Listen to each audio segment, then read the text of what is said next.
Hello guys! Welcome sa Tats Life. So ayan, for today's video, magpapalit lang ako ng punda ng unan. So ganito ka rin ba guys, magpalit ng punda? Kailangan muna, baligtad muna yung punda. Tapos, dudukutin ko sa loob. Papasok ko yung kamay ko dun sa loob. Tapos dun sa kabilang sulok ng unan, kakapitan ko siya para maipasok ko siya. Mahila ko yung punda, pababa. So ayan guys, ulitin natin dito sa kabilang unan naman. So ayan, baligtad lang siya, baligtad. Tapos ipapasok ko yung kamay ko sa loob. Tapos pag kanan tapat, kanan, pag kaliwa, kaliwa. Ayan, tapos hihilahin ko siya. Kailangan kapit-kapit ko yung dulo ng unan para hindi siya sumama. So, ayun o, hihilahin mo lang siya ng hihilahin. Tapos kapag nakalaghati na o lampashati na, pwede mo na siyang ipagpag para maipasok mo na siya ng mabilis. So, ganun lang guys, ganun lang magpalit ng punda ng unan. Ako ewan ko sa diskarte mo kung ano. So, ito naman, ito yung unan na hotdog, ayan.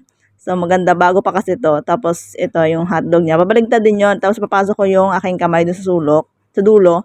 Tapos, dadakotin ko yung dulo niya ng unan. Tapos, hihilahin ko siya dito para madali siyang ipasok. Hihilahin ko siya ng hihilahin pababa, yung punda. Tapos habang kapit-kapit ko yung kabilang dulo ng unan para hindi siya sumasama. So, ganun lang. Tapos kapag malapit na ako sa dulo, papagpag ko na lang yan para pumasok siya ng dire-diretso pa loob. Tapos hilahin mo na yung tali. Then, ganun lang. Tapos na. So, ayan guys. Thank you for watching. See you on my next video. That's life.